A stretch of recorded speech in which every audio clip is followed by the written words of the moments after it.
Update kasus Subang, sudah hampir memasuki 3 bulan, kasus perampasan nyawa ibu dan anak di Subang, Jawa Barat. Hingga saat ini, penyidik Satreskrim Polres Subang masih bekerja keras memeriksa dan mendalami keterangan dari para saksi. Pada Selasa, 9 November 2021, sore sampai malam, Yoris dan Danu kembali diperiksa selama hampir 8 jam. Selama pemeriksaan, Yoris dan Danu ditemani pengacara, Ahmad Taufan dan tim.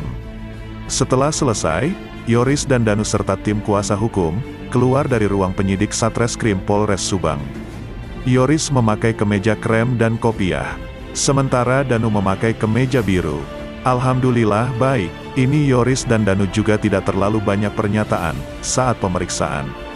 Penyidik berusaha mengungkap atau membuat kronologi di tanggal 16, 17, tanggal 18 Agustus tahun 2021 untuk Danu dan 17 sampai 18 untuk Kang Yoris, ucap Ahmad.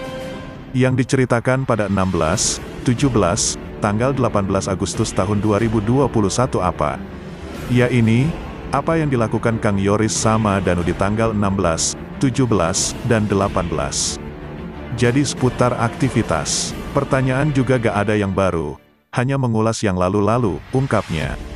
Menurut Ahmad, pada pemeriksaan 8 jam itu, penyidik tidak mengutarakan pertanyaan tentang oknum Banpol.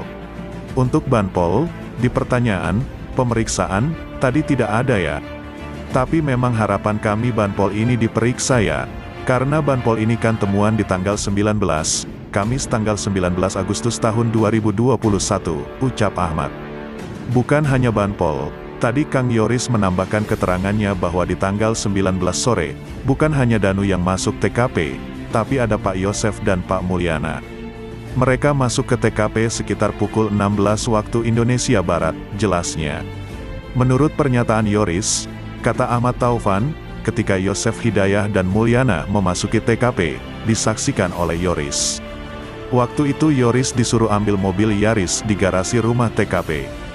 Tapi sampai sana, sampai TKP, Kang Yoris tidak masuk ke dalam.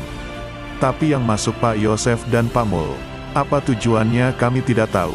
Yang pasti sudah kami sampaikan ke penyidik untuk menjadi petunjuk untuk ditelusuri. Sudah kami laporkan juga ke polisi untuk diusut, ucap Ahmad. Maka dari itu, kata dia, kalau ada keterangan yang meminta Danu untuk dijadikan tersangka itu terlalu berlebihan. Sebab yang dapat menentukan siapa yang layak dijadikan tersangka itu cuma kepolisian.